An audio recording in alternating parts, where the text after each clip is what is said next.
मेरी प्यारी माँ और बहनों, आज आपका चप्पल आपकी पसंद का ना आए, आपका कपड़ा आपकी पसंद का ना आए, आपकी पसंद की ज्वेलरी आपका शौहर ना लाए, तो मियाँ बीवी में झगड़ा हो जाता है।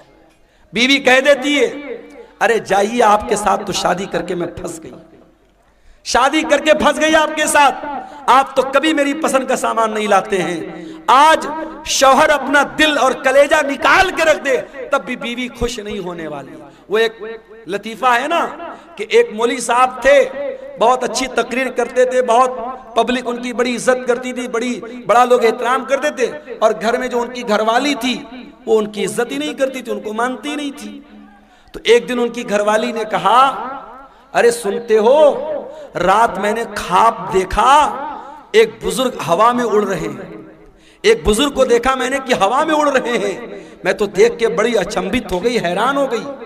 तो मौलवी साहब ने कहा कि अरे पागल, वो बुजुर्ग मैं था जिसको तुमने हवा में उड़ते हुए देखा था। कहा अच्छा आप थे, इसीलिए थोड़ा टेढ़ा टेढ़ा उड़ रहे थे, सीधा नहीं उड़ रहे थे। तो बीवी कभी शौहर की तारीफ करने को तैयार नहीं होती है, ये मिजाज होता है मेरे भाइयों बीवियों का। लेकिन आप देखिए नबी की बीवियों ने कैसी जिंदगी गुजारी। नबी ने अपनी बीवियों को कोई लग्जरी लाइफ नहीं दी, कोई शानदार घर नहीं है, कोई शानदार कपड़ा नहीं है, कोई शानदार फर्नीचर नहीं है। नबी की हयात का आखिरी दिन है और नबी के घर में जो चिराग जल रहा है, चिराग की बत्ती का तेल भी उधार मांग के लाया गया है। सोमवार का दिन आता है, नबी अकरम की जिंदगी का आखिरी दिन है। अल्लाह के प्यारे नबी फजर की नमाज का टाइम होता है, बिस्तर से उठते हैं, अपने कमरे के दरवाजे पर आते हैं, पर्दा हटाते हैं, सामने सहाबे किराम नमाज पढ़ रहे हैं। अबू बकर सिद्दीक नमाज पढ़ा रहे हैं और सहाबे किराम नमाज पढ़ रहे हैं। ये मंजर देख करके अल्लाह के नबी बहुत खुश होते हैं और आपके चेहरे पर मुस्कुराहट आ जाती है। आप जब मुस्कुराने लगते हैं तो सहाबे किराम नमाज की हालत में अपने नबी की मुस्कुराहट को महसूस कर लेते हैं। सहाबे किराम समझ जाते हैं कि अल्लाह के नबी अपने कमरे के दरवाजे पर आए हैं। सहाबे किराम ताली बजाने लगते हैं, लुकमा देने लगते हैं हजरत अबू बकर सिद्दीक को कि जल्दी से पीछे चले आओ, अल्लाह के नबी आ चुके हैं। लेकिन जब अल्लाह के नबी ने महसूस किया कि सहाबे किराम चाहते कि मैं इमामत कराऊं, तो आपने इशारा किया कि नमाज पूरी करो, और उसके बाद आपने पर्दा गिरा दिया। ये आखिरी नजर थी, सहाबा कहते हैं आखिरी दीदार था जो हमने अपने नबी का किया था। फजर का टाइम खत्म हुआ, चाश्त का टाइम शुरू हुआ, सूरज आसमान की तरफ बुलंद होने लगा। जैसे जैसे सूरज बुलंद हो रहा है, चाश्त का टाइम हो रहा है, मोहम्मद रसूलुल्लाह की तकलीफ बढ़ रही है मेरे भाई। आपने अपनी बेटी हजरत फातिमा को बुलवाया। हजरत फातिमा ने आकर के अपने बाप को तकलीफ में देखा, फरमाया वाह करबा अबता, हाय मेरे अब्बा जान की तकलीफ। आपने फरमाया लईसा अला अबी की करबुन बादल यौम, ऐ मेरी बेटी फातिमा, आज के बाद तेरे बाप के ऊपर कोई तकलीफ आने वाली नहीं है, आज तेरे बाप की जिंदगी का आखिरी दिन है। एहसास हो गया था कि आज आखिरी दिन है। फिर आपने हजरत फातिमा के कान में कहा, ऐ फातिमा, मैं बहुत जल्द दुनिया से जाने वाला हूं, मैं छोड़ करके तुमको दुनिया से जाने वाला हूं, तेरा बाप तुझसे जुदा होने वाला है। ये सुन करके हजरत फातिमा की आंखों से आंसू आ गए। फिर आपने उनके कान में फरमाया, ऐ फातिमा, मेरे अहले बैत में, मेरे घर वालों में सबसे पहले तुम मुझसे मिलोगी, तुम्हारा इंतकाल सबसे पहले होगा, और ऐ फातिमा, तुम तमाम जन्नती औरतों की सरदार बनोगी। जब हजरत फातिमा ने यह सुना, उनके चेहरे पर मुस्कुराहट आ गई। आपने हसन और हुसैन को बुलाया, उनकी पेशानी को चूमा और लोगों से कहा कि मेरे ये नवासे हैं, इनका ख्याल करना, इनके हुकूक का ख्याल करना, इनके साथ कोई जुल्म न होने पाए। फिर आपने अपनी बीवियों को बुलवाया, तमाम बीवियां इकट्ठा हो गईं। आपने उनको वाजो नसीहत की, उनको समझाया, उनको अच्छी अच्छी बातें बताई। उसके बाद आपने ये भी फरमाया, दो चीजों की आपने वसीयत की। उस बेचैनी के आलम में जब आपकी जबान से अल्फाज भी सही तरीके से नहीं निकल लेते, आपने फरमाया अस्सलात अस्सलात व मा मलकत ऐमानुकुम, ओ लोगो नमाज की पाबंदी करते रहना, नमाज का ख्याल करते रहना और अपने गुलामों का, अपने नौकरों का, अपने मातहतों का ख्याल करना। नमाज की पाबंदी करना और अपने अंडर में काम करने वाले अपने नौकरों, अपने खादिमों का खास हयात थे, उन्हीं की दावत पर मैं आया था। और आज कई साल के बाद उसी मदरसे के प्रोग्राम में मैं आया हूं और कारी अब्दुल बासित साहब अब हमारे बीच में नहीं हैं। उनके दोनों बेटे दिल अब्दुल बासित और जान अब्दुल बासित साहब, इन्हीं दोनों की दावत पर मैं आपके सामने हाजिर हुआ। कुरान हकीम की सूरह आले इमरान की एक आयत मैंने आपके सामने पढ़ी है। उस आयत में अल्लाह ताला ने 3 बातें बयान की और आज की मेरी तकरीर का टॉपिक यही 3 बातें। आइए पहले कुरान की इस आयत का हम तर्जमा, इसका अनुवाद, इसका ट्रांसलेशन हम समझ लेते हैं, फिर बात को आगे बढ़ाते हैं।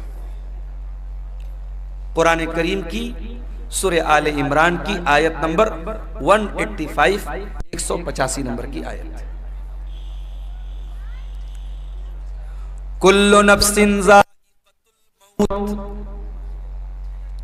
हर नफ्स को मरना है, हर जानदार को मौत का मजा चखना है। इस आयत में यह पहली बात बताई गई, मौत आनी है सब, मौत से छुटकारा नहीं।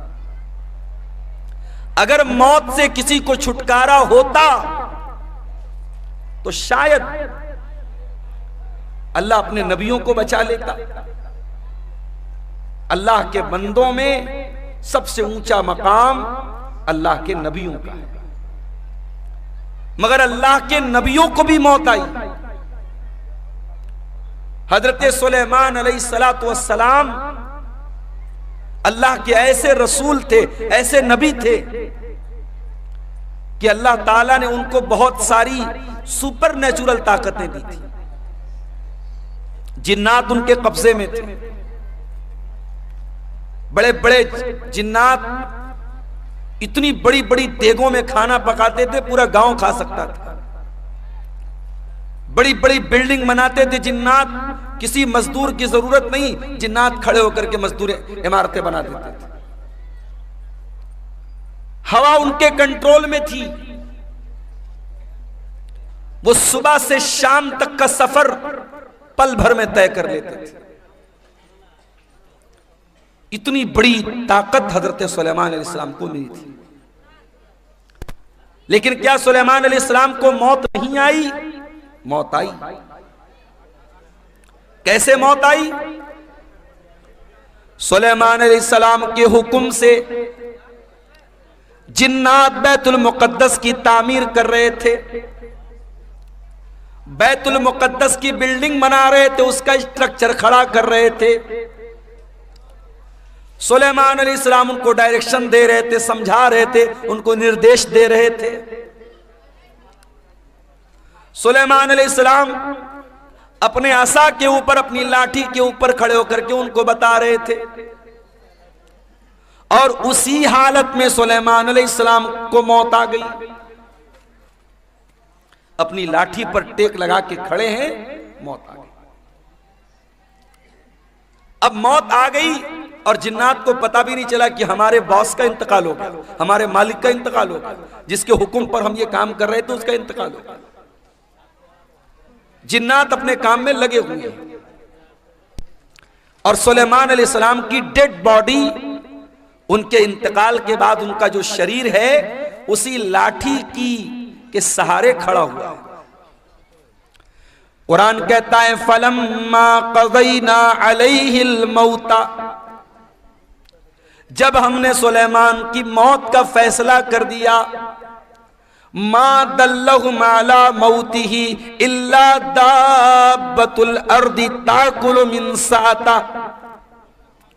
सुलेमान की लकड़ी को, सुलेमान की लाठी को एक कीड़े ने खा लिया, और जब लाठी खत्म हो गई तो उनकी डेड बॉडी जमीन पर आ गई, और जब डेड बॉडी जमीन पर आ गई तब जिन्नात को पता लगा कि हम तो बहुत बड़ी गलतफहमी में जी रहे थे, इनका तो ऑलरेडी इंतकाल हो चुका है।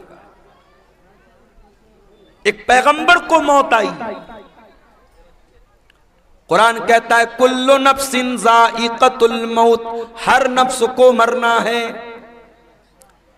अमीर से अमीर को भी मरना है, गरीब को भी मरना है। यही कारी अब्दुल बासित साहब साउथ इंडिया में अपने इदारे के चंदे के लिए जाते हैं।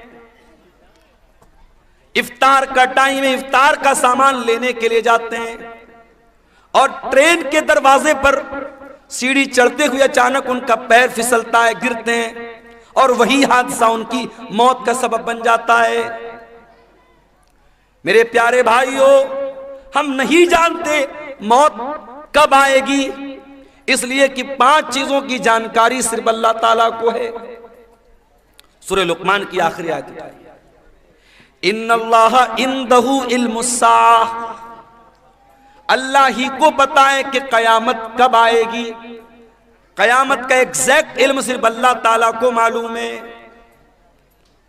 कयामत की निशानियां बताई गई, मगर कयामत एग्जैक्ट कब आएगी, तारीख क्या होगी, दिन कौन सा होगा, यह हमें नहीं मालूम। इन्नल्लाह इंदहु इल्मुस्साह, कयामत का एग्जैक्ट इल्म अल्लाह ताला के पास है। व युनज़्ज़िलुल गईथ, बारिश कब होगी, कितनी होगी, कहां होगी, अल्लाह को मालूम है। अभी कटिहार के 2-3 प्रोग्राम कैंसिल हो गए,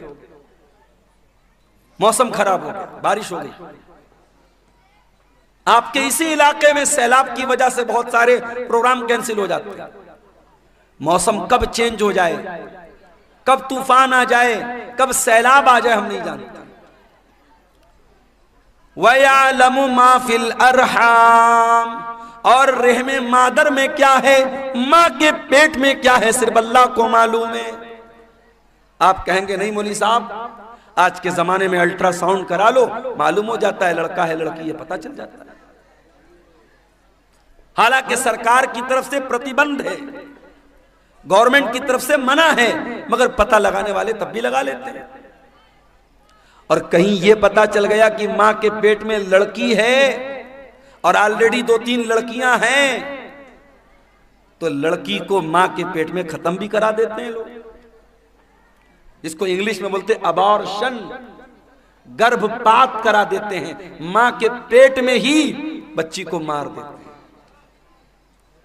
और हम कहते साहब हम लोग बड़े पढ़े लिखे लोग हैं, बड़े सिविल्ड लोग हैं, बड़े तहजीब याफ्ता लोग हैं। अरे हमसे अच्छे तो 1400 साल पहले के अरब के वो जाहिली दौर में, दौर जाहिलियत के वो बद्दू थे, वो देहाती थे, वो जाहिल लोग थे जो अपने बच्चियों को मारते थे, मगर पैदा होने के बाद मारते थे।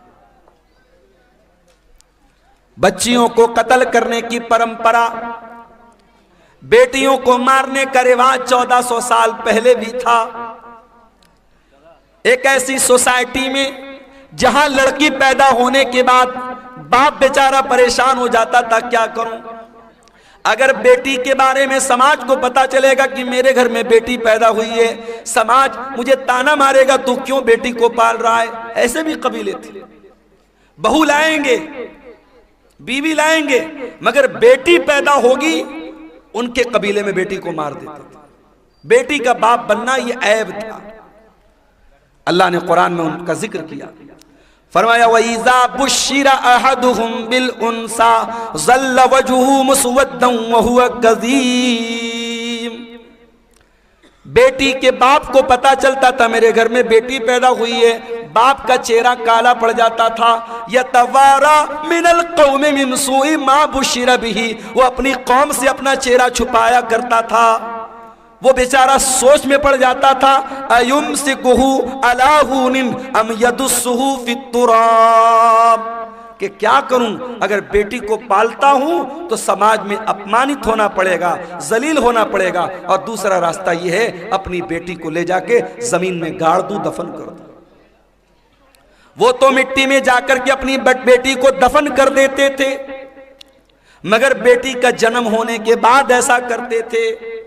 आज का पढ़ा लिखा इंसान, आज का तरक्की याफ्ता इंसान, आज का सोसाइटी वाला इंसान क्या करता है, मां के पेट में अल्ट्रासाउंड के जरिए पता लगा लेता है बेटी है, और डॉक्टर से कह करके एबॉर्शन करवा लेता है।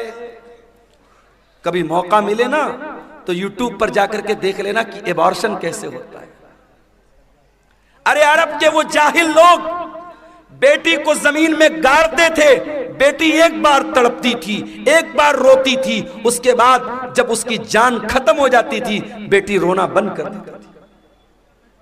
मगर यहां उस बच्ची को जो बेचारी अभी दुनिया में नहीं आई है, मां के पेट में 1 महीने का गर्भ है, 2 महीने का गर्भ है, 3 महीने की प्रेगनेंसी है, इसने ले जाके डॉक्टर से कहा एबॉर्शन कर दो।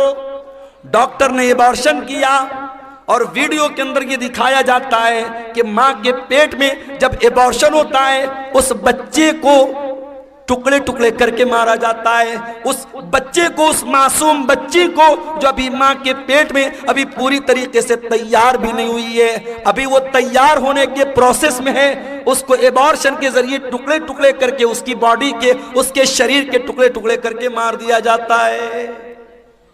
वारे इंसान कितना बड़ा जालिम है। तो कल भी बेटी का कातिल था, तो आज भी बेटी का कातिल है। आज भी बेटियों को लोग कत्ल कर देते हैं। और क्यों कत्ल करते हैं? हमारी और आपकी वजह से। ये समाज, ये सोसाइटी जो अपने आप को बड़ी दीनदार कहती है, जो साल में जलसे कराती है, जो प्रोग्राम कराती है, जिसके चेहरे पर लंबी दाढ़ी है, जिसके माथे पर सज्जे का निशान है, इसी समाज में जहेज चलता है, इसी समाज में बारात चलती है, इसी समाज में गरीब की बेटी की शादी करने के लिए गरीब बेटी का बाप लोन लेता है, जमीन बेचता है, जायदाद बेचता है, फिर अपनी गरीब लड़की की शादी करता है। उस गरीब इंसान जिसके पास 3-4 बेटियां हों, वो अपनी बेटियों को अपने सीने का बोझ समझता है। इसके जिम्मेदार कौन है? इसका जिम्मेदार पूरा समाज है, पूरा मुआशरा है। बेटी को बोझ बना के रखा है। बेटी बोझ नहीं है मेरे भाई, बेटी रहमत होती है। अगर बेटी बोझ होती, अल्लाह ने अपने नबी को 4 बेटियां न दी होती। अल्लाह ने अपने आखिरी नबी को, अपने सबसे महबूब नबी को अल्लाह ने 4 बेटियों का बाप बनाया। और माफ करना, मेरे नबी सिर्फ बेटियों के बाप नहीं थे, बेटियों की जान थे। मेरे नबी अपनी बेटियों की आंख में कभी आंसू नहीं देखते थे। मेरे नबी अपनी बेटियों से बहुत मोहब्बत करते थे।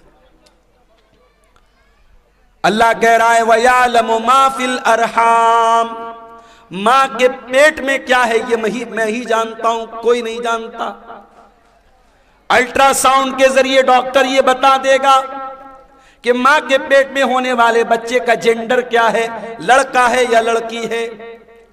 लेकिन डॉक्टर ये नहीं बता पाएगा वो बच्चा पैदा होने के बाद दुनिया में कितने दिन जिंदा रहेगा। डॉक्टर ये भी नहीं बता पाएगा वो लड़का हो या बच्चा या बच्ची दुनिया में आने के बाद नेक बनेगा या बुरा बनेगा, नमाजी बनेगा या बेनमाजी बनेगा, मुसलमान बनेगा या काफिर बनेगा। वो क्या बनेगा, उसका कैरेक्टर क्या होगा, उसका मिजाज क्या होगा, अल्लाह सब जानता है। व यअलमु मा फिल अरहाम, रहम मादर में जो बच्चा है उसका XYZ सब अल्लाह जानता है। और चौथी चीज वमा तदरी नफ्सुम माज़ा तक्सिबु गदा, और कोई नहीं जानता कि वो कल क्या करेगा। आप सोचते हैं कल कहीं प्रोग्राम है, आप पहले से प्लानिंग बना के बैठे कल मुझे प्रोग्राम में जाना है, अचानक कोई मामला आ गया, कोई हादसा हो गया, कोई ट्रेन लड़ गई, कोई बस गिर गई, कोई रोड पे जाम हो गया, कोई मर गया, कोई बीमार पड़ गया, कुछ भी हो सकता है। हम नहीं जानते, हम फाइनल और कंफर्म नहीं जानते कि हम कल क्या करें। एक प्लानिंग करते हैं, एक अंदाजा करते हैं, लेकिन कंफर्मेशन हम नहीं बता सकते कि हम कल क्या करेंगे। और पांचवी चीज, वमा तदरी नफ्सुम बिअय्यि अर्दिन तमूत, और कोई नहीं जानता कि वो कहां मरेगा। कारी अब्दुल बासित साहब ने भी नहीं सोचा होगा कि मैं कटिहार के और लाभा है, कौन सा ये जिला कौन सा है, कटिहार के घसिया घाट का रहने वाला, क्या उन्होंने सोचा होगा कि मैं साउथ इंडिया में जाके केरला में जाकर के मेरा इंतकाल होगा? नहीं, उनके बच्चों ने नहीं सोचा होगा। कोई नहीं जानता कब मरेगा, कहां मरेगा। तो ये पांच चीजें सिर्फ अल्लाह को मालूम है, और इंसान बेचारा इतना फुदक रहा है, इतना नाश कर रहा है। अरे तुझे मौत आएगी, और ये मौत जब आएगी तेरी औकात तुझको बता देगी। तुझे अपने शरीर पे बड़ा नाज है, अपनी दौलत पे बड़ा गुरूर है, ये बड़े बड़े बादशाह, ये बड़े बड़े मिनिस्टर, ये बड़े बड़े राजा, ये बड़े बड़े जालिम, मौत तो इनको भी आएगी। और इसी देश में हमने देखा, इसी मुल्क में हमने देखा, देश को दंगों की आग में झोंकने वाले, देश में हजारों लोगों के कातिल, हजारों लोगों को मारने वाले, हजारों लोगों के खून की होली खेलने वाले, मौत उनको भी आई है मेरे भाई। और ऐसी मौत आई है, दुनिया ने तमाशा देखा है, बहुत बुरी मौत आई है मेरे अजीजों। मौत इंसान को आएगी, कुल्लु नफ्सिन ज़ाइक़तुल मौत, हर इंसान को मरना है, हर जानदार को मरना है। अभी मैं एक न्यूज देख रहा था, अमेरिका में एक लेबोरेटरी बनाई जा रही है, एक प्रयोगशाला, और वहां इंसान की बॉडी को रखा जा रहा है, और एक बॉडी को रखने पर कई करोड़ रुपए खर्च आ रहे हैं।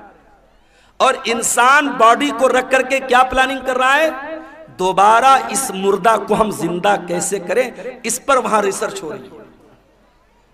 बहुत सारे लोग पैसा खर्च करके अपनी बॉडी को उसमें प्रिजर्व करवा रहे हैं, और इस पर रिसर्च चल रही कि कैसे मुर्दा इंसान को जिंदा किया जाए। क्या ये पॉसिबल है? कुरान कहता है ये पॉसिबल नहीं है। कुरान करीम उठाओ, सूरह वाक़िया के अंदर अल्लाह फरमाता है, फलौला इदा बलगतिल हुल्क़ूम व अंतुम हीनइज़िन तंज़ुरून।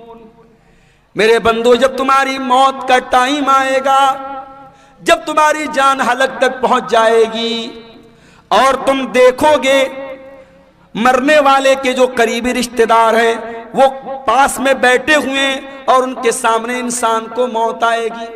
कभी आपने किसी को मरते हुए देखा है? इत्तेफाक से मेरे नाना का जब इंतकाल हुआ तो मैं वहां पे था। जैसे ही इंसान का इंतकाल होता है, इंसान की आंखें ऊपर उड़ जाती है, क्योंकि रूह जो होती है ना, जब फरिश्ता लेके जाता है तो इंसान की आंखें फटी की फटी रह जाती है, और अगर मुंह खुला है तो मुंह खुला का खुला रह जाता है। मरने वाले को तुम देख रहे हो कि वो मर रहा है। वनहनु अक़रबु इलैहि मिनकुम वलाकिन ला तुबसिरून। माँ का इंतकाल हो रहा है, बच्चे बगल में बैठे हैं, बाप का इंतकाल हो रहा है, बेटे बगल में बैठे हैं। बेटों को ये लग रहा है कि बाप से सबसे ज्यादा करीब हम हैं, बेटी को ये लग रहा है माँ से सबसे ज्यादा करीब हम हैं। अल्लाह कहता है वनहनु अक़रबु इलैहि मिनकुम वलाकिन ला तुबसिरून, मरने वाले से सबसे ज्यादा करीब हम हैं। फलौला इन कुंतुम गैर मदीनीन तरजिऊनहा इन कुंतुम सादिकीन। ऐ मेरे बंदो, अगर तुमको ये लगता है कि कोई अल्लाह नहीं है, कोई रब नहीं है, कोई मौत देने वाला नहीं है, और तुम किसी के अंडर में नहीं हो, तुम किसी के पावर में नहीं हो, तो जरा मरने वाले को दोबारा जिंदा करके दिखा दो, जरा रूह को वापस डाल के दिखा दो। नहीं कर सकते, मुर्दा जिंदा नहीं हो सकता मेरे भाई। जो मर गया वो मर गया, अब मरने के बाद दोबारा उसके अंदर जान नहीं डाल सकते। ये है मौत। और कभी गौर करना, मौत हमारी बेबसी बताती है। जब हमारा इंतकाल होता है ना, दुनिया में मैं आपके सामने आया हूं कुर्ता पायजामा सदरी पहन के आया हूं, मरेंगे तो क्या पहनेंगे? कफन पहनेंगे। दुनिया में नहाने जाएंगे, कोई लक्स से नहा रहा है, कोई लाइफ बॉय से नहा रहा है, कोई सिंथॉल से नहा रहा है, कोई अलग अलग ब्रांड के साबुन इस्तेमाल कर रहे हैं।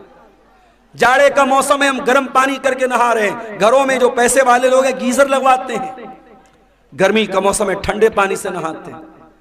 मर गया बेचारा, कुछ नहीं बोलता। गरम से नहलाओ, ठंडे से नहलाओ, साबुन के साथ नहलाओ, बिना साबुन के नहलाओ, कुछ नहीं बोल सकता। दुनिया में नहाता था, अपना अलग एटीट्यूड था, आधा आधा घंटे तक नहाता रहता था। चेहरे के लिए अलग फेस वॉश था, बॉडी के लिए अलग बॉडी वॉश था, बालों के लिए अलग शैम्पू था। लेकिन आज मरने के बाद आज इतना बेबस है इंसान, दूसरे उसको नहला रहे हैं, उसके रिश्तेदार उसको नहला रहे हैं। वो बेचारा ये कहने की ताकत भी नहीं रखता कि मैं तो लक्स से नहाया करता था, तुम मुझे बैर की पत्तियों से क्यों नहला रहे हो? मैं तो फला साबुन से नहाया करता था, मेरा फेवरेट साबुन कहाँ है, मेरा शैम्पू कहाँ है, मेरा बॉडी वॉश कहाँ है, मेरा फेस वॉश कहाँ है? वो बेचारा ये कहने की ताकत भी नहीं रखता कि मैं तो दुनिया में पानी हमेशा गर्म करके नहाया करता था, तुम मुझे ठंडे पानी से क्यों नहला रहे हो?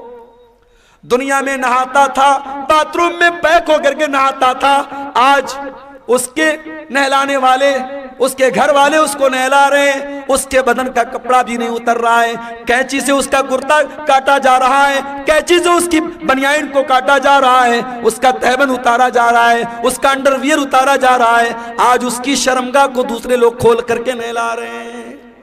अल्लाह अकबर, कितनी बेबसी है मेरे भाई। नहला दिया गया, अब कफन का नंबर आया। इस्लाम की तालीम देखो, अमीर आदमी को भी वही कफन देना है, गरीब को भी वही कफन देना है, वही सूती कपड़ा है, वही सफेद चादर है। दुनिया में बहुत रंगीन रंगीन पहन करके चला करता था, ब्रांडेड कपड़े पहना करता था, महंगे कपड़े पहना करता था। आज मरने के बाद उसी सूती चादर में, उसी सूती चादर में तुझको कफनाया जा रहा है, उसी सूती कफन में तुझको कफनाया जा रहा है। कफना दिया गया। अब उसके बाद कब्रिस्तान लेके जाना है। अगर कब्रिस्तान करीब में है, जनाजे की चारपाई पे लाश को रखा गया, चारपाई को 4 लोगों ने कंधे पर उठाया, लेके कब्रिस्तान पहुंचे। इतना बेबस है इंसान, मरने के बाद हिल नहीं सकता। उसकी बॉडी को 4 लोग मिल करके जनाजे पर उठा करके लेके कब्रिस्तान जा रहे। कब्रिस्तान लेके जाया गया, वहां पहले से कब्र को खोद करके रेडी किया गया है। जनाजे को कब्र में उतारा गया, मिट्टी डाली गई, कब्र तैयार हो गई। घर वालों ने खड़े होकर के मगफरत की दुआ कर दी, आसानी की दुआ कर दी। फिर उसके बाद मिट्टी, हाथ से अपने मिट्टी झाड़ करके घर वाले वापस चले गए। ऐ इंसान, तू कितना गाफिल, तू क्या क्या हरकतें करता है। इस कब्र में न तेरा बाप तेरे साथ आया, न तेरे बच्चे तेरे साथ आए, न तेरी बीवी तेरे साथ आई, न तेरा माल तेरे साथ आया, न जमीन तेरे साथ आई, न जायदाद तेरे साथ आई। कुल्लु नफ्सिन ज़ाइक़तुल मौत, हर नफ्स को मौत का मजा चला है। अल्लाह अपने नबी से कुरान में कहता है, वमा जालना लिबशरिन मिन क़ब्लिकल खुल्द अफ़इन मित्त फ़हुमुल खालिदून। ऐ नबी, आपसे पहले जितने इंसान आए उनको भी मौत आई और आपको भी मौत आने वाली है, आपको भी मरना है। इन्नका मय्यितुन व इन्नहुम मय्यितून। ऐ नबी, आप भी मरने वाले हैं और ये सब मरने वाले, सबको मौत आने वाली है। हमारे नबी को मौत आई कि नहीं आई? आइए जरा सा नबी की वफात का नक्शा आपके सामने खींचते हैं। नबी का इंतकाल कब हुआ? रबीउल अव्वल के महीने। उम्र कितनी थी? 63 बरस। महीना कौन सा? रबीउल अव्वल। तारीख कौन सी? 12 तारीख। दिन कौन सा? सोमवार का दिन। थोड़ा और पीछे चलो, रबीउल अव्वल के पहले जब रमजान का महीना आया, प्यारे नबी की आदत थी रमजान में हर साल हजरत जिब्रील अलैहिस्सलाम आपके पास आते थे और आपको कुरान का दौर कराते थे, कुरान पढ़ाते थे और आप उनको कुरान सुनाते थे। आखिरी बार जब आपकी जिंदगी का आखिरी रमजान था, अल्लाह के प्यारे नबी ने जिब्रील को 2 मरतबा कुरान सुनाया। अल्लाह के नबी ने हजरत जिब्रील को 2 मरतबा कुरान सुनाया। ये इस बात की अलामत थी कि अब आखिरी रमजान है, अब इसके बाद कोई रमजान आने वाला नहीं है। कुछ दिनों के बाद जब हज का मौसम आया, अल्लाह के प्यारे नबी ने अपने सहाबा से कहा, मैं हज के सफर पे जा रहा हूं, जिसको मेरे साथ हज करना है वो चल सकता है। सहाबा इकराम अपने नबी के साथ हज के सफर पे निकले।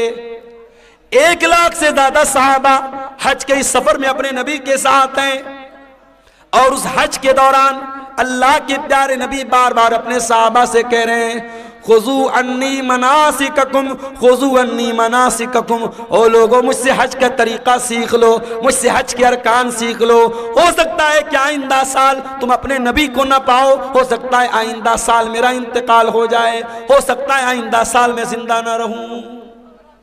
आपने हज किया है और हज के 2.5 महीने के बाद आपका इंतकाल हो गया। जिलहिज्जा, मुहर्रम, सफर, रबीउल अव्वल, जिलहिज्जा में आपने हज किया है, रबीउल अव्वल में आपका इंतकाल हुआ है। इंतकाल से पहले आपने हजरत मुआज इब्न जबल रज़ी अल्लाह तआला अन्हु को यमन भेजा था। इस्लाम का दाई बनाकर, इस्लाम का मुबल्लिग बनाकर आपने यमन भेजा था। आज हमारा नौजवान दिवाली का त्योहार आता है, बड़े शौक से मिठाई खाता है। मैं इस मसले को नहीं छेड़ रहा हूं कि दिवाली की मिठाई खाना जायज है या ना जायज है, उस मसले को छोड़ दो। लेकिन आज हालात क्या है? आज बिहार के बहुत सारे मुसलमान दिवाली का त्योहार मना रहे हैं, उनके घरों पर भी दिए जल रहे हैं, मुसलमानों के घरों से भी पटाखों की आवाज आ रही है। वज़ा में तुम हो नसारा तो तमत्तुन में हुनूद, ये मुसलमान है जिन्हें देख के शर्माए यहूद। तेरा गैर मुस्लिम भाई शिर्क कर रहा है, अल्लाह को छोड़कर अपने देवी देवता की इबादत कर रहा है। तेरा फर्ज क्या था? तेरा कर्तव्य क्या था? तेरी ड्यूटी क्या थी कि तू तौहीद समझाता, तू शिर्क से मना करता, तू बताता ये महापाप है, ये गुनाह है, अल्लाह ही हमारा पालनहार है, अल्लाह ही हमारा माबूद है। अपने गैर मुस्लिम भाई को तू इस्लाम की दावत देता, इस्लाम की तबलीग करता, मगर तू तो शौक से बैठ के मिठाई खा रहा है। तू तो उसके त्योहार में, उसके शिरकिया काम में सेलिब्रेट कर रहा है। शिर्क को कभी सेलिब्रेट नहीं किया जाएगा मेरे भाई। शिर्क को हमेशा निग्लेक्ट किया जाएगा, शिर्क को हमेशा रिजेक्ट किया जाएगा, शिर्क की हमेशा तरदीद की जाएगी, शिर्क को कभी सेलिब्रेट नहीं किया जाएगा। यह मसला याद रखना। अल्लाह के नबी ने मुआज इब्न जबल को यमन इस्लाम का दाई बना के भेजा। हजरत मुआज इब्न जबल ऊंटनी के ऊपर सवार हैं और ऊंटनी की नकेल अल्लाह के रसूल के हाथों में है। अल्लाह के नबी हजरत मुआज इब्न जबल को नसीहत कर रहे हैं, समझा रहे हैं, बुझा रहे हैं, उनको बातें बता रहे हैं। बातें बताते हुए आपने कहा, ऐ मुआज, हो सकता है कि आइंदा साल जब तुम मदीना में आओ तो तुम्हारा गुजर तुम्हारे नबी की कब्र के पास। ऐ मुआज, हो सकता है कि आइंदा साल जब तुम आओ तो अपने रसूल को न पाओ और रसूल की जगह तुम्हें रसूल की कब्र नजर आए और रसूल की कब्र के पास से तुम्हारा गुजर। हदीस के अल्फाज हैं, इतना सुनना था कि मुआज इब्न जबल रोने लगे, आंखों से आंसू जारी हो गए। अय अल्लाह के नबी, क्या वो दिन भी देखना पड़ेगा?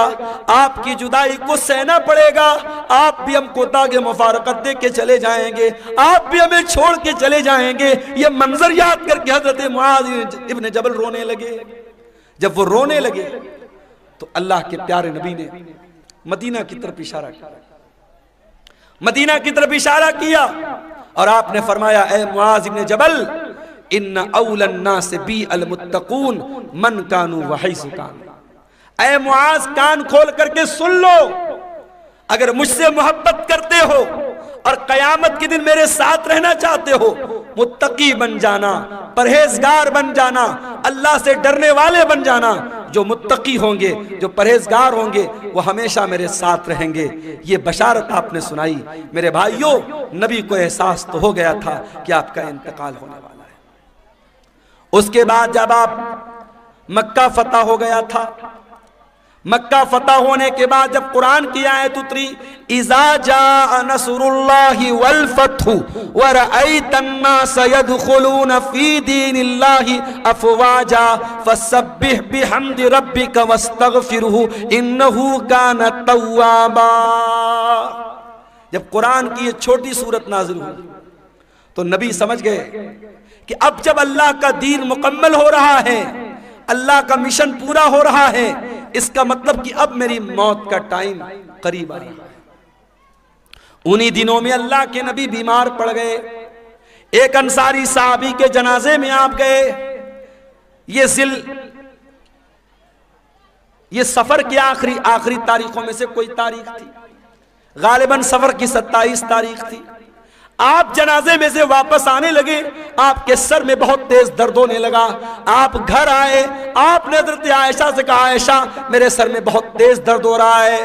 हजरत आयशा ने आपके सर पर पट्टी रख दी। आपको बहुत तेज बुखार आया और बुखार इतना तेज था कि पट्टी के ऊपर से भी बुखार की गर्मी महसूस हो रही थी। ये बुध का दिन था, ये बुध का दिन था और सफर की आखिरी तारीखों में से कोई तारीख थी। यही से अल्लाह के नबी की बीमारी का आगाज हुआ। अल्लाह के प्यारे नबी को खैबर के मौके पर एक यहूदी औरत ने गोश्त में जहर मिला करके खिलाया था। उस गोश्त का असर 4 साल के बाद जाहिर हो रहा था। आप हजरत आयशा से कहते थे, अय आयशा, वो गोश्त जो मैंने खैबर में खाया था उसके अंदर जो जहर मिला था, उस जहर का असर मैं अपनी अतड़ियों के अंदर पाता हूं, अपने मैदे के अंदर पाता हूं। उस जहर का असर आपने अपनी बॉडी पर महसूस किया। उसी बीमारी के अय्याम में एक दिन अल्लाह के प्यारे नबी खुतबा देते हैं। सहाबे किराम का मजमा बैठा हुआ है, अल्लाह के प्यारे नबी खुतबा दे रहे हैं और खुतबे में आप कहते हैं, इन्नल्लाह खय्यर अब्दन, अल्लाह ताला अपने एक बंदे को इख्तियार दे रहा है, अपने एक बंदे को चॉइस दे रहा है कि ऐ मेरे बंदे, तू चाहे तो दुनिया की नेमतों को ले ले और चाहे तो तू मेरे पास आ जा और उससे अच्छी नेमतें मैं तुझको दे दूं। तो अल्लाह के उस बंदे ने अल्लाह के पास जाने को पसंद कर लिया। अभी इतना बयान किया था आपने कि अबू बकर सिद्दीक ज़ारो कतार रोने लगे और रोते हुए कहने लगे, फदैना कभी आबाइना व उम्महातिना, हमारे माँ बाप आप के ऊपर फिदा हो जाएं, हमारे माँ बाप आप पर कुर्बान हो जाएं। अबू सईद खुदरी कहते हैं, हमें बड़ी हैरत हुई कि अल्लाह के प्यारे नबी तो एक कॉमन बात बता रहे, एक आम बात बता रहे हैं, इसमें रोने की क्या बात है? ये अबू बकर क्यों रो रहे हैं और रोते रोते ये क्यों कह रहे हैं कि हमारे माँ बाप आपके ऊपर कुर्बान हो जाएं? मगर हमको बाद में पता चला कि अल्लाह के प्यारे नबी अपनी बात कर रहे थे कि अल्लाह ताला मुझको अपने पास बुलाना चाहता है। उसी खुतबे में आपने कहा, ऐ लोगों, कान खोल करके सुन लो, मेरे ऊपर सबसे ज्यादा अगर किसी का एहसान है, उसके माल का, उसके टाइम का सबसे ज्यादा अगर किसी ने एहसान किया है, अबू बकर सिद्दीक ने किया है। ओ लोगों, अगर मैं दुनिया में किसी को खलील बनाता, अबू बकर को खलील बनाता, मगर मैं अल्लाह का खलील हूं, अल्लाह ने मुझे अपना खलील बनाया है। ऐ लोगों, मस्जिद में जितने लोगों के दरवाजे खिड़कियां हैं सब बंद कर दिए जाएं, सिवाय अबू बकर के घर के दरवाजे के। अबू बकर का जो दरवाजा मस्जिद में खुलता है उसको बंद न किया जाए, वो दरवाजा ओपन रहेगा, वो दरवाजा खुला रहेगा। ये नबी के आखिरी दिनों की बात है मेरे भाई। सोमवार के दिन आपका इंतकाल हुआ, बुध का दिन आया। बुध के दिन आपने सहाबा से कहा कि 7 अलग अलग कुएं का पानी लाया जाए। 7 अलग अलग कुएं का पानी लाया गया। अल्लाह के प्यारे नबी ने गुस्ल फरमाया। गुस्ल करने के बाद आपने अपने सर के ऊपर पट्टी बांधी और आप मस्जिद में आए और मिंबर पर चढ़े और आपने खुतबा दिया। और उसी खुतबे में आपने फरमाया कि ओ लोगो, मेरे अंसारी साहबा, मेरे अंसार साहबा के साथ तुम कभी गलत सलूक मत करना। इन्नहुम करशी व ऐबती, ये मेरे बड़े खास लोग हैं, इन्होंने बड़ी कुर्बानियां दी हैं। अगर कभी तुम अमीर बन जाना, मुसलमानों के जिम्मेदार बन जाना, तो अंसार साहबे किराम के साथ अच्छा सलूक करना। वो अगर भलाई करें, उनकी भलाई को कबूल कर लेना। अगर उनसे गलती हो जाए तो दरगुजर कर देना, माफ कर देना। जुमेरात का दिन आया, नबी ने ज़ुहर पढ़ाई, नबी ने असर पढ़ाई, नबी ने मगरिब पढ़ाई, और मगरिब की नमाज में आपने सूरतुल मुरसलात की तिलावत की। इशा का टाइम आया, हजरत बिलाल आए, अय अल्लाह के नबी नमाज का टाइम हो चुका है, लोग आपका इंतजार कर रहे हैं। आपने कहा पानी लाओ, पानी लाया गया, आपने गुस्ल किया, गुस्ल करने के बाद आप खड़े हुए, थोड़ी दूर आगे बढ़े, चक्कर खा के गिर पड़े। होश आया, पूछा सल्लन्नास, क्या नमाज हो गई? लाहुम यंतज़िरूनका या रसूल अल्लाह, अय अल्लाह के नबी, लोग आपका इंतजार कर रहे हैं, अभी नमाज नहीं पढ़ी लोगों ने। फिर आपने गुस्ल किया, फिर आप उठ करके जाने लगे, फिर गशी तारी हो गई, फिर गिर पड़े। 3 बार ऐसा हुआ, 3 बार चक्कर खा के अल्लाह के प्यारे नबी गिर पड़े जमीन के ऊपर। जब 3 बार ऐसा हो गया और आप समझ गए कि अब मेरी तबीयत मस्जिद में जाने लायक नहीं है, तो आपने कहा कि जाओ अबू बकर से कहो वो लोगों को नमाज पढ़ाए। लोग हजरत अबू बकर के पास आए, चलिए आप नमाज पढ़ाइए, अल्लाह के नबी का ऑर्डर है। अबू बकर बड़े नरम दिल आदमी थे, बड़े रहम दिल आदमी थे। उन्होंने हजरत उमर से कहा कि ऐ उमर, आप जा करके नमाज पढ़ा दीजिए। हजरत उमर ने कहा नहीं, अल्लाह के नबी ने आपको परमिशन दी, आप चल करके नमाज पढ़ाइए।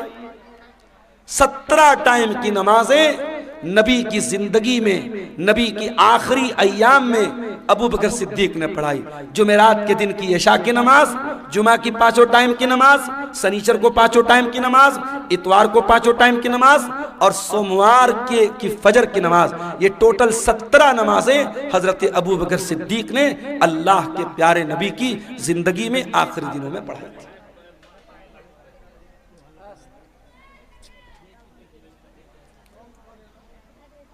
शनिचर का दिन आया,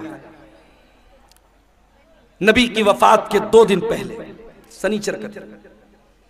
नबी बहुत बेचैन है, इतने बेचैन है, कभी चादर ओढ़ लेते हैं, कभी चादर फेंक देते हैं। बेचैनी आपके ऊपर तारी है। उस बेचैनी के आलम में नबी ने फरमाया, लानतुल्लाहि अलल यहूदी वन नसारा, अल्लाह की लानत हो यहूदियों के ऊपर और ईसाइयों के ऊपर, अल्लाह की लानत हो यहूद और नसारा के ऊपर। इत्तखज़ू क़ुबूर अंबियाइहिम मसाजिद, उन्होंने अपने नबियों की कब्रों को मस्जिद बना लिया, अपने नबियों की कब्रों पर जाकर के सजदा करने लगे। ओ लोगों, तुम मेरी कब्र पर ऐसा कुछ मत करना। नबी अपने आखिरी टाइम में कब्र परस्ती से मना कर रहे हैं। जिस नबी ने अपनी वफात से 2 दिन पहले अपनी उम्मत को शिर्क से रोका है और कब्र परस्ती से रोका है, आज सीमांचल को छोड़ दीजिए। सीमांचल अल्हम्दुलिल्लाह इस बुराई से बहुत हद तक पाक है। आप बिहार के और इलाकों में चले जाइए, आप झारखंड के इलाकों में चले जाइए, आप बारसोई चले जाइए, आप कलकत्ता चले जाइए, आप बिहार के सहरसाम में चले जाइए। ऐसे ऐसे इलाके हैं मेरे भाई, जहां हर मोहल्ले में कोई मजार है, कोई कब्र है, जहां सजदे हो रहे हैं, जहां मुरादें मांगी जा रही हैं, जहां बिगड़ी बनने का दावा किया जा रहा है। नबी ने अपनी उम्मत को बुत परस्ती से मना किया था। आज नबी के मानने वाले, नबी के उम्मती जगह जगह कब्रों की पूजा कर रहे हैं और कब्र की इबादत कर रहे हैं। उसी शनिचर के दिन अल्लाह के प्यारे नबी ने अपने सहाबा से कहा कि कोई कलम ले आओ, कागज ले आओ, मैं कोई तहरीर लिख के दे देता हूं ताकि तुम मेरे बाद गुमराह मत हो जाना। अब जब नबी ने यह बात कही कि कलम ले आओ, कागज ले आओ, मैं कुछ लिख देता हूं, तो अब सहाबे किराम में आपस में इख्तिलाफ हो गया। कुछ सहाबा ने कहा कि नबी की हालत बहुत कमजोर है, आपकी सिचुएशन बहुत कमजोर है, बीमार हैं आपको अभी ये तकलीफ देने की जरूरत नहीं है। हमारे पास कुरान है, अल्लाह के नबी की हदीस है, वो काफी है, हमें किसी और तहरीर की जरूरत नहीं है। कुछ लोगों ने कहा जब अल्लाह के नबी खुद कह रहे हैं कि कलम ले आओ, कागज ले आओ, मैं लिख देता हूं तो ले आओ। इस बात पर आपस में झगड़ा होने लगा, बहस होने लगी। और जब बहस होने लगी, अल्लाह के नबी ने कहा चले जाओ यहां से। नबी ने सबको वहां से हटा दिया। इसका मतलब यह हुआ कि अगर वो बात इतनी इंपॉर्टेंट होती, इतनी अहम होती कि उसके बगैर मुसलमानों का काम न चलता, तो नबी सहाबा से ये ना कहते कि चले जाओ, नबी कहते ले आओ, मैं हर हाल में लिख के दे देता हूं। नबी ने नहीं लिखवाया, इसका मतलब कि वो बात पहले से आप बता चुके थे, वो बात कोई इतनी इंपॉर्टेंट बात नहीं थी। इतवार का दिन आया, नबी की वफात से एक दिन पहले नबी ने अपने सारे गुलामों को आजाद कर दिया। नबी के घर में जितने हथियार थे, तलवार थी, ढाल थी, ज़रा थी, सब आपने मुसलमानों के लिए वक्फ कर दिया। इतना ही नहीं, आपके घर में 7 दीनार थे, आपने उनको भी सदका खैरात कर दिया। इतवार के का दिन गुजारने के बाद जब रात आई है और चिराग जलाने के लिए तेल की जरूरत पड़ी है, तो अम्मा आयशा कहती है मेरे पास तेल नहीं था, मुझे पड़ोसी से मांगना पड़ा, तब जाकर मोहम्मद रसूलुल्लाह के घर में चिराग जला है, रोशनी हुई है। अल्लाह अकबर। मेरी प्यारी माँ और बहनों, आज आपका चप्पल आपकी पसंद का ना आए, आपका कपड़ा आपकी पसंद का ना आए, आपकी पसंद की ज्वेलरी आपका शौहर ना लाए, तो मियाँ बीवी में झगड़ा हो जाता है।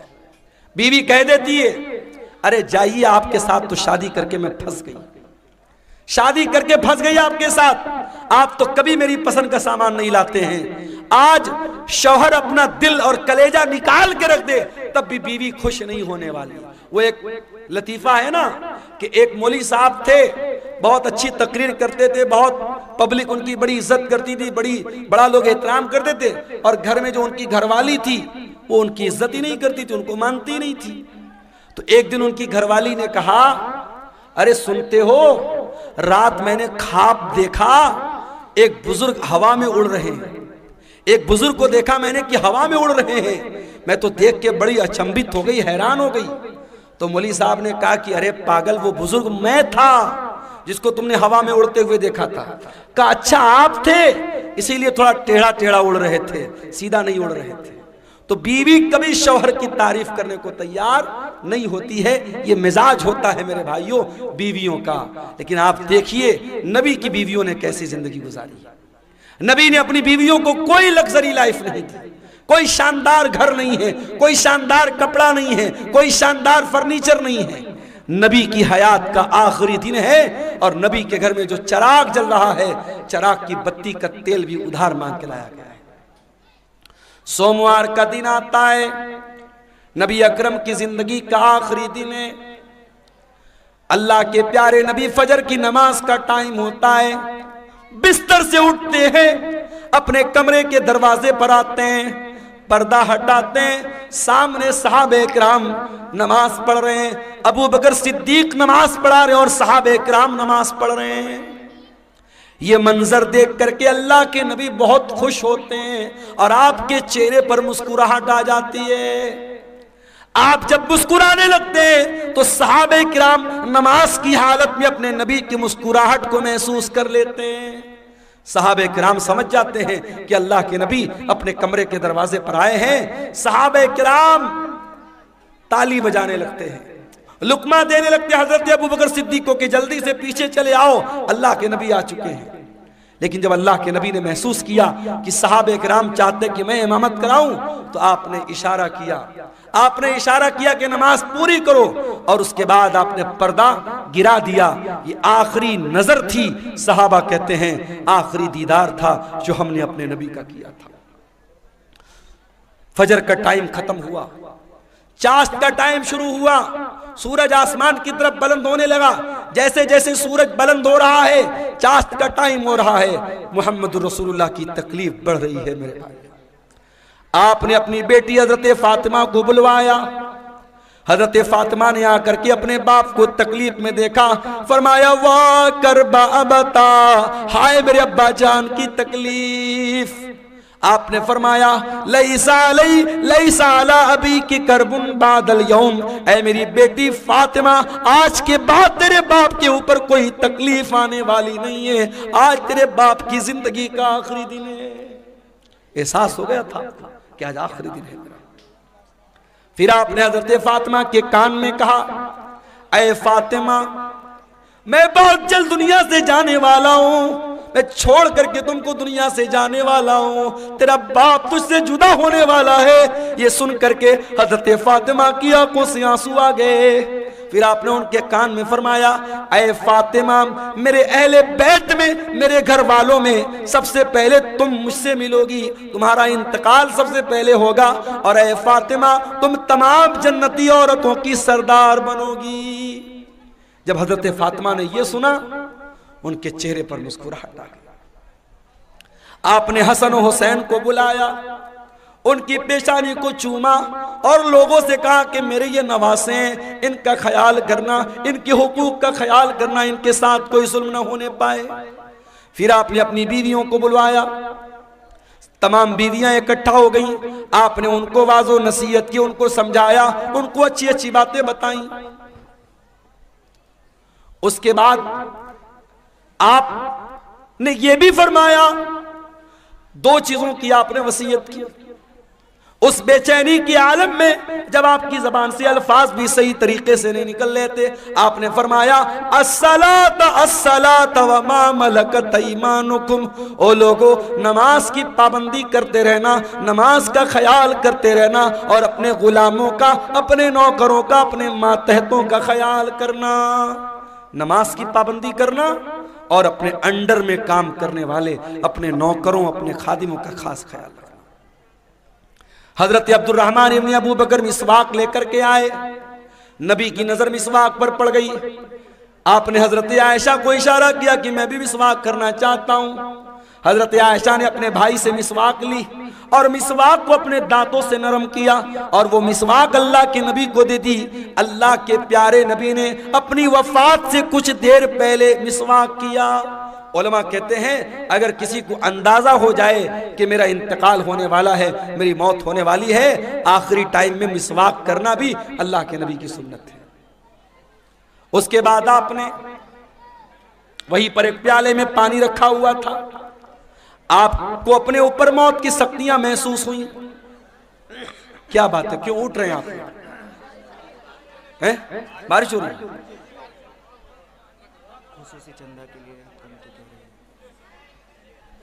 मेरे भाइयों, इलाका इतना पिछड़ा हुआ है। मुझे याद है जब कारी साहब ने मुझको बुलाया था और मैं जहां ठहरा हुआ था, रात भर मच्छरों ने मेरा जीना हराम कर दिया था, कीड़ों ने, मच्छरों ने। मुझे घसिया घाट का इलाका कभी भूलता नहीं है। और मैंने कहा था कि इतना पिछड़ा इलाका बहुत कम देखने को मिलता। अब तो माशाअल्लाह रास्ते वास्ते भी बन गए, कुछ तरक्की हुई है। इस इलाके में ये कारी अब्दुल बासित साहब ने ये इदारा खोला है और आप जानते हैं ये जलसा इदारे के चंदे के लिए जलसा हो रहा है। ये बार बार बताने की ज़रूरत नहीं है। मैं बंगाली उलमा की तरह चंदा करने वाला मुकर्रिर नहीं हूँ, लेकिन मैं आपसे गुजारिश करता हूँ ये जलसे वालों की मेहनत पर पानी मत फेरिए। बारिश हो रही है, हल्की फुल्की बारिश हो रही है, अगर हो भी रही थोड़ा बहुत भीग भी गए तो मसला नहीं है, लेकिन आप इस इदारे के ऊपर पैसों की बारिश जरूर करके जाइएगा। और जो भी चंदा 100, 200, 1000, लाख, 2 लाख जो भी आप दे के जा सकते हैं, इदारे का ताउन करके जाइएगा। खुसूसी तौर पर ये मेरी आपसे गुजारिश है, इदारा आपके ताउन का मोहताज है। इलाका आप देख रहे हैं, इदारे की जरूरत आप देख रहे हैं। मैं रसूल की वफात का वाकया बयान कर रहा हूँ, थोड़ी देर और आपके सब्र का इम्तिहान लेता हूँ, फिर मैं आपसे इजाजत लूंगा। अल्लाह के नबी का आखिरी टाइम है मेरे भाई, और मौत की शिद्दत आप महसूस कर रहे हैं। आपने मौत की उस शिद्दत में अपने चेहरे पर पानी डाला और आपने कहा अल्लाहुम्मा इन्नी अला सकरातिल मौत, आय अल्लाह मेरी मदद कर, मौत की सख्तियों पर मेरी मदद कर। हजरत आयशा कहती हैं कि नबी के ऊपर जब मैंने मौत की सख्ती को देख लिया, उस वक्त तक मैं मौत की सख्ती को बुरा समझती थी, मगर जब अपने नबी के ऊपर मैंने मौत की सख्ती को देखा तो मैं समझ गई कि मौत की सख्ती बरहक है और मौत की सख्ती किसी के ऊपर भी आ सकती है।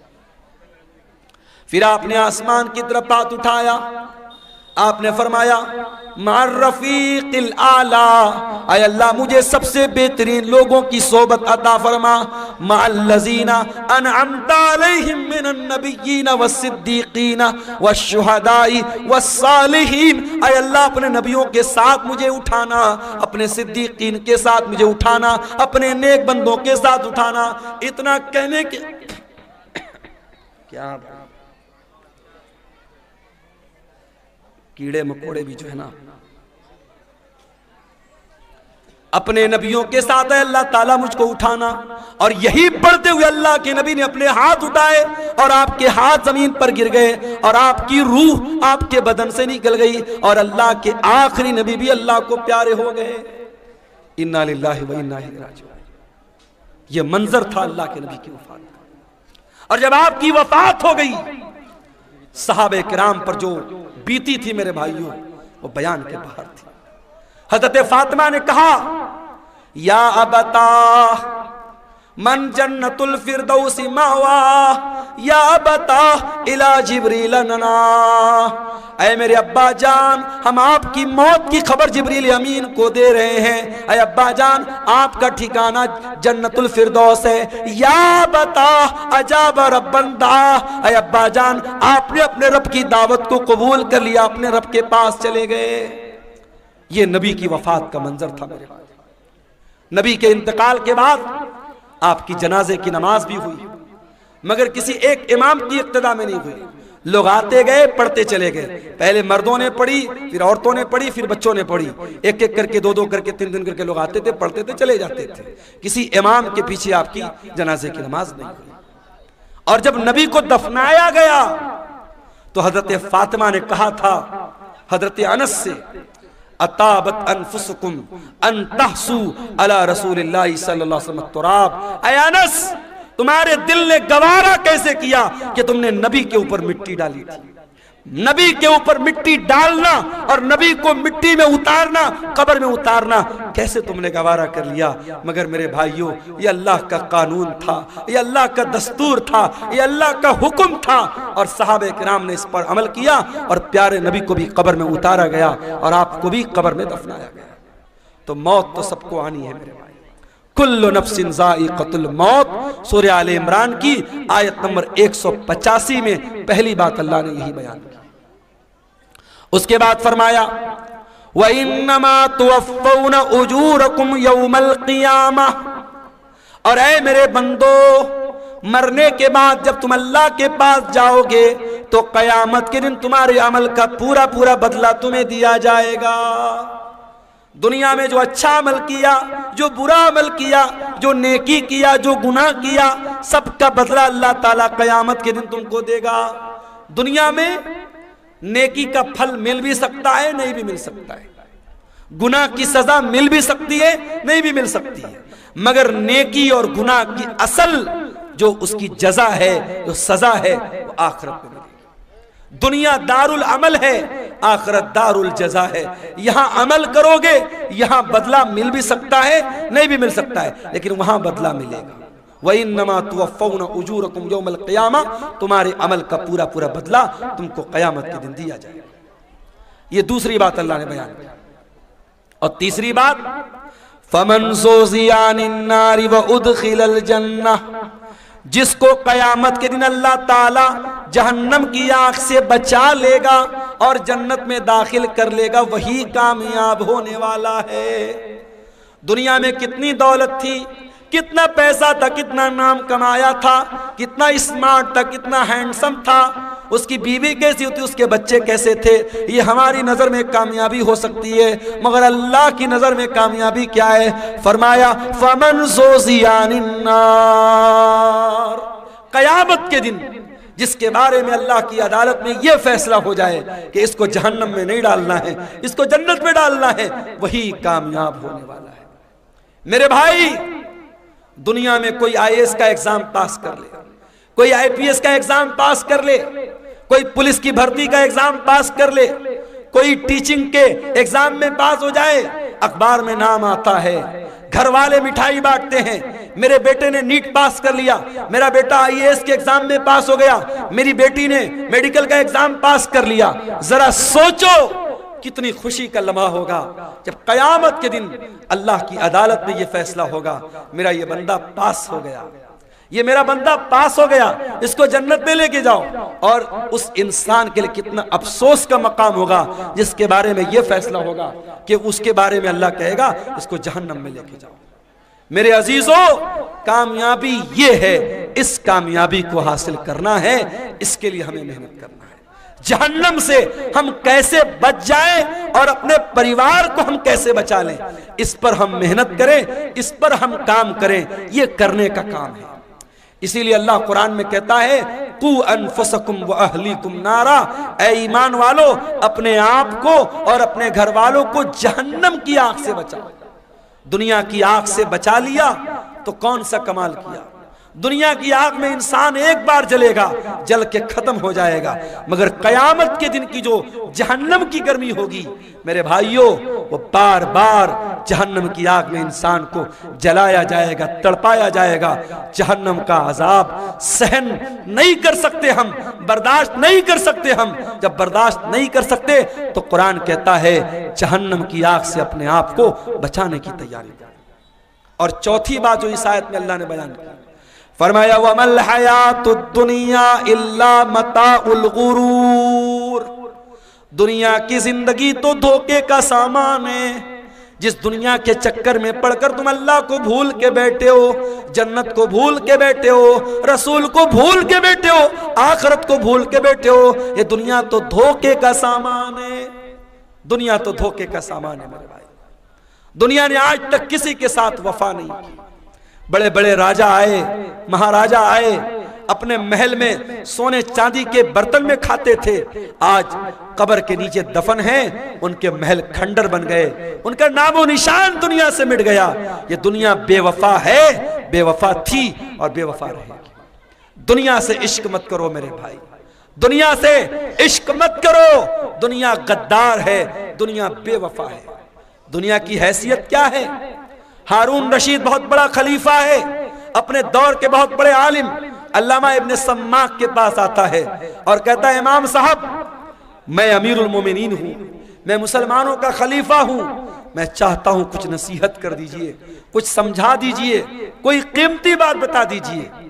इब्न सम्माक ने कहा अमीरुल मोमिनीन बुरा मत मानिएगा, मैं बस एक सवाल आपसे करना चाहता हूँ। मान लीजिए आप किसी सहरा में जा रहे हैं, सारा सामान आपका खत्म, खाने पीने की सारी चीजें खत्म, और आपको बहुत जोर की प्यास लगी है, और प्यास इतनी जोर की लगी है कि अगर पानी नहीं मिला तो आप मर जाएंगे। एक आदमी आता है और एक प्याला पानी आपको कहता है कि एक प्याला पानी मैं दूंगा, शर्त यह है कि आप अपनी आधी बादशाहत मुझको दे दे। तो ऐ अमीरुल मोमिनीन, आप क्या करेंगे? उसको बादशाहत दे देंगे और पानी लेकर के जान बचाएंगे या बादशाहत बचाएंगे? हारून रशीद ने कहा मैं बादशाहत दे दूंगा, आधी बादशाहत दे दूंगा और पानी ले लूंगा। इब्ने सम्माक ने कहा अमीरुल मोमिनीन, पानी आपने पी लिया, पानी बॉडी के अंदर रुक गया, पानी थम गया, पेशाब लगा है मगर पेशाब का रास्ता बंद हो गया, पेशाब नहीं निकल रहा है, आपको दर्द हो रहा है, तकलीफ हो रही है, अगर पेशाब न हुआ तो आप मर जाएंगे, जिंदगी के आखिरी कगार पे पहुंच गए। अब एक दूसरा इंसान आया, उसने कहा हारून रशीद, मैं तेरा पेशाब जो रुका है उसको खोल सकता हूं, तेरा पेशाब हो जाएगा, तेरे बदन में जो पानी रुका है बाहर निकल जाएगा, कंडीशन ये है कि तू अपनी आधी हुकूमत मुझको दे दे। तो क्या आप उसको दे देंगे? हारून रशीद ने कहा हाँ मैं दे दूंगा। हारून रशीद ने कहा हाँ मैं दे दूंगा।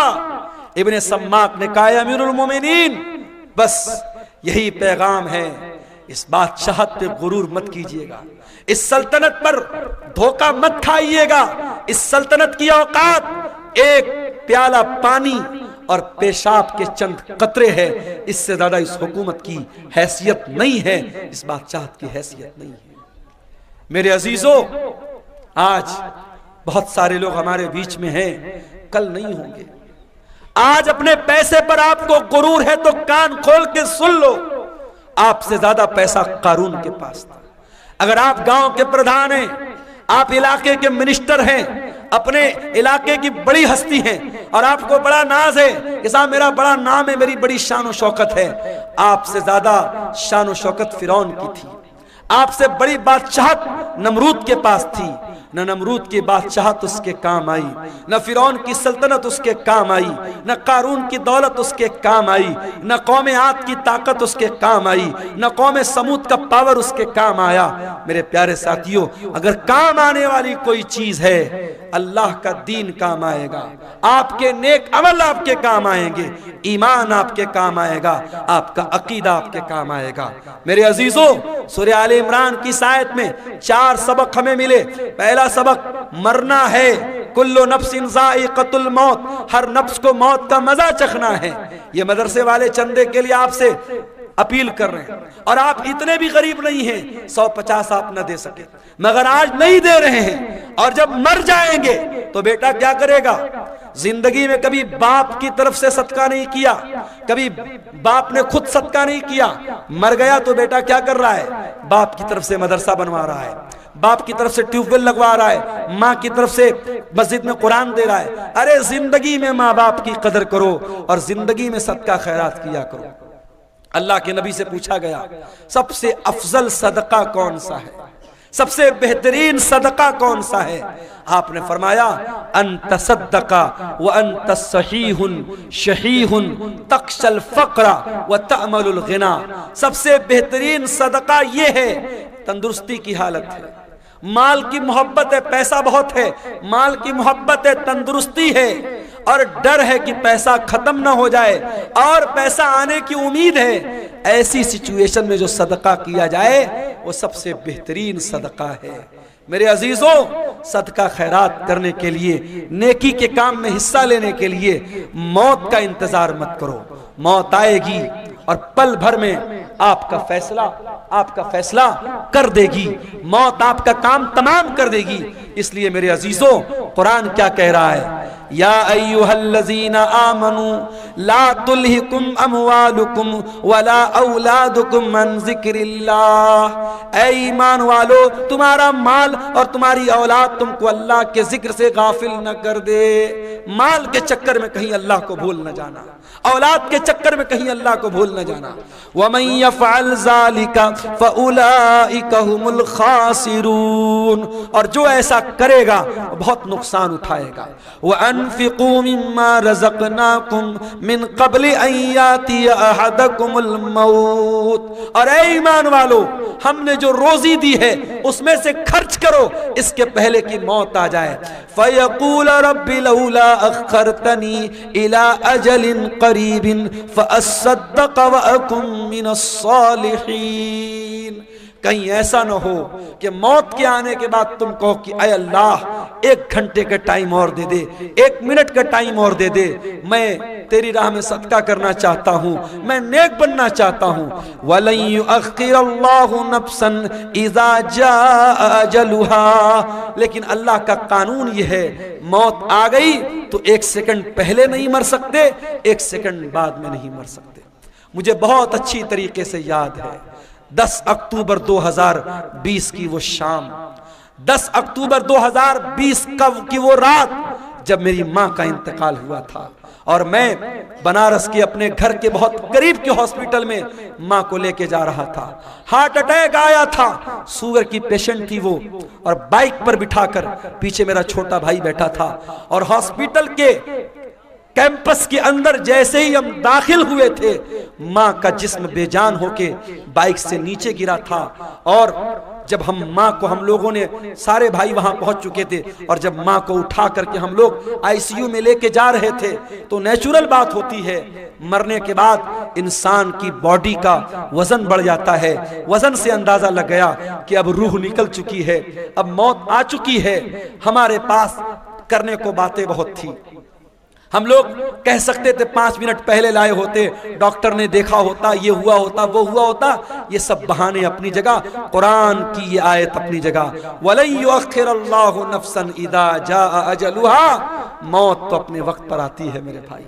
इसलिए अपने नौजवान साथियों से भी कहना चाहता हूं, सीमांचल के जलसों में मैं कहीं कहीं बड़ी बेहयाई भी देखता हूं, सड़कों पर लड़के लड़कियों का जमघट भी देखता हूं, बड़ा ऐसा माहौल में देखता हूं, पूरे इंडिया में वो माहौल कहीं नजर नहीं आता। मेरे भाइयों, ये जलसे, ये प्रोग्राम ठीक है, इदारे वालों के अपने मसाइल हैं, मदरसों की अपनी मजबूरी है, जलसा कराने बगैर उनको चंदा नहीं मिलेगा। जलसा आप कराइए, शौक से कराइए और तकरीर आप कराइए, मगर मैं घसिया घाट के मदरसे के जिम्मेदारों से भी कहना चाहूंगा, और वीडियो बन रहा है, सीमांचल के तमाम मदरसों के जिम्मेदारों से कहना चाहूंगा कि अब बहुत देर हो चुकी है, अब अपने जलसों को थोड़ा सा कंट्रोल कर लो, औरतों का इंतजाम रखो, लेकिन सख्ती से मना कर दो। कोई मेला ठेला नहीं लगेगा, कोई औरतों के सामान की दुकान नहीं लगेगी, कोई सड़क और चौराहे पर मर्दों और औरतों का जमघट नहीं लगेगा। और अगर नहीं कर सकते तो फिर जलसे बंद कर दो मेरे भाई, जलसे बंद कर दो।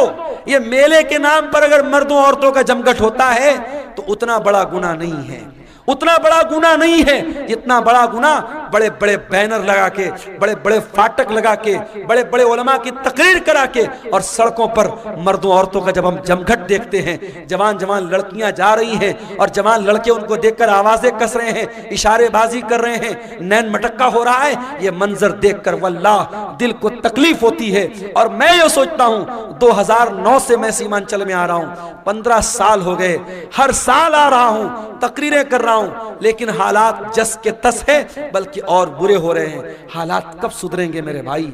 हम कब जागेंगे, कब होश में आएंगे, कब हम चेतेंगे, कब अपने अमल को हम सुधारेंगे? मेरे अजीजों, आज की तकरीर में यही पैगाम दे रहा हूं कि इसके पहले कि मौत आ जाए और ये गुनाह करते हुए अल्लाह के यहाँ हम चले जाएं, अपने अमल की इस्लाह कर लो मेरे भाई, अपनी बुराइयों से तौबा कर लो। और याद रखो, तौबा करने के लिए कल का इंतजार मत करो, जाओ अपने कमरे का दरवाजा बंद करो, जिस तरीके से बैठ करके बंद कमरे में मोबाइल देखते हो, जाओ अपने कमरे की लाइट भी बंद कर दो, दरवाजा भी बंद कर दो, और वजू करके अल्लाह के सामने हाथ फैलाओ और सोचो कि अब तक की जिंदगी कैसी गुजरी थी। अपने गुनाहों को याद करो, अपने खताओं को याद करो, और अगर अल्लाह की बारगाह में रोते हुए 2-4 कतरे आंसुओं के गिर गए, वल्लाह कह रहा हूं, इन आंसुओं की बड़ी कीमत है अल्लाह के यहाँ, इन आंसुओं की बड़ी कीमत है अल्लाह के यहाँ। अल्लाह के प्यारे नबी फरमाते हैं, अल्लाह को 2 चीजें बहुत ज्यादा पसंद हैं, मिन कतरतैन, 2 कतरे अल्लाह को बहुत पसंद हैं। कतरतु दुमुइ मिन खशियतिल्लाह, एक अल्लाह के खौफ से बहने वाला आंसू का कतरा, वह कतरतु दमिन तुहराक़ु फी सबीलिल्लाह, और एक खून का कतरा जो अल्लाह की राह में बहता है। मेरे अजीजों, तौबा कर लो, जवानी में तौबा कर लो, अपनी ताकत के दौर में तौबा कर लो। कल बुढ़ापे में तौबा करने का कोई मतलब नहीं होगा। दर जवानी तौबा करदन शेवए पैगंबरी, वक्त पीरी गुर्गे जालिम मी शवत परहेजगार। जवानी में तौबा करो, ये नबियों का तरीका है। बुढ़ापे में तो भेड़िया भी शरीफ बन जाता है, जब मुंह में दांत नहीं, पेट में आंत नहीं, शरीफ बन गए तो कौन सा कमाल किया। ये रात का टाइम है मेरे भाई, ये बड़ा सुहाना वक्त है, बड़ी बरकत वाला वक्त है। इस वक्त हम अल्लाह ताला से अगर तौबा करेंगे, अल्लाह से रुजू करेंगे, मुझे यकीन है अल्लाह जरूर हमारी तौबा को कबूल करेगा। और जब सच्ची तौबा कर लो तो अब तक जो गुनाह का काम करते थे उस गुनाह से बाज आ जाओ, उस गुनाह को छोड़ दो। अगर मोबाइल का गलत इस्तेमाल करते थे, यहीं से तौबा कर लो, नहीं करेंगे। अगर ज़िनाकारी और बदकारी में मुलव्विस थे, अगर इग़लामबाजी में मुलव्विस थे, अगर हराम का कोई कारोबार करते थे, अगर आज मैं भी आ रहा था, रास्ते में हमारी कार के ड्राइवर ने कहा, रास्ते में कई जगह गैर मुस्लिमों का की बस्ती गुजरी, ड्राइवर ने कहा मौलाना साहब एक बात बोलूं आपको। मैंने कहा बताओ। कहने लगा कि बिहार में और खास तौर से हमारे इस इलाके में आज के दिन हमारे बहुत सारे गैर मुस्लिम बहुत जुआ खेलते हैं, और उनका ये मानना है गैर मुस्लिम भाइयों का यह मानना है कि दिवाली की रात जो जुआ खेलेगा और जीत जाएगा वो साल भर हमेशा जीतेगा, वो कभी हारेगा नहीं। ये मान्यता है उनकी। और एक दिन पहले अभी धनतेरस का त्योहार था, आपने देखा होगा मार्केट में बड़ी भीड़ लगी थी, बड़ी भीड़ लगी थी। धनतेरस वाले दिन हमारे गैर मुस्लिम भाइयों का यह मानना है कि कुछ ना कुछ सामान उनको खरीदना है, चाहे झाड़ू ही खरीदेंगे मगर खरीदेंगे। और आज अभी हम लोग चाय पीने के लिए रास्ते में रुके तो एक साहब ने बताया कि दुकानदार फोन पे नहीं ले रहा, वो कैश चाहिए उसको। उसने कहा हम फोन पे से पेमेंट नहीं लेंगे, आज के दिन हम कैश लेते हैं, हम फोन पे नहीं लेते हैं। तो ये हमारे गैर मुस्लिम भाइयों के यहाँ आस्था के नाम पे बहुत सारी चीजें अंधविश्वास हैं जो धीरे धीरे हमारे यहाँ भी आ रहा है। मेरे भाइयों, अंधविश्वास से बचो। और जुआ खेलना हमेशा हराम है इस्लाम में। गैर मुस्लिम भाइयों के एक त्योहार पे खेल रहे हैं, मगर हमारे मजहब में किसी त्योहार पे खेलना या किसी त्योहार पे शराब पीना जायज नहीं है। शराब साल के 360 दिन हराम है, जुआ साल के 360 दिन हराम है। तो सूरह आले इमरान की इस आयत की रोशनी में चंद बातें मैंने रखी हैं और मैं अपने आप को बड़ा खुशनसीब समझता हूँ कि कारी अब्दुल बासित साहब, बड़ी मीठी आवाज़ थी उनकी, बड़ी मोहब्बत से बोलते थे। आज उनके बच्चों ने अल्हम्दुलिल्लाह अपने बाप की वरासत को संभाला है, मदरसे को चला रहे हैं। हमारी जिम्मेदारी बनती है, इलाके का पुराना इदारा है और एक बुजुर्ग ने उसको जिंदगी भर सींचा है, आज वो हमारे बीच में नहीं है, उनके बच्चे चला रहे हैं। हम इस इदारे को हम इसका ताउन करें।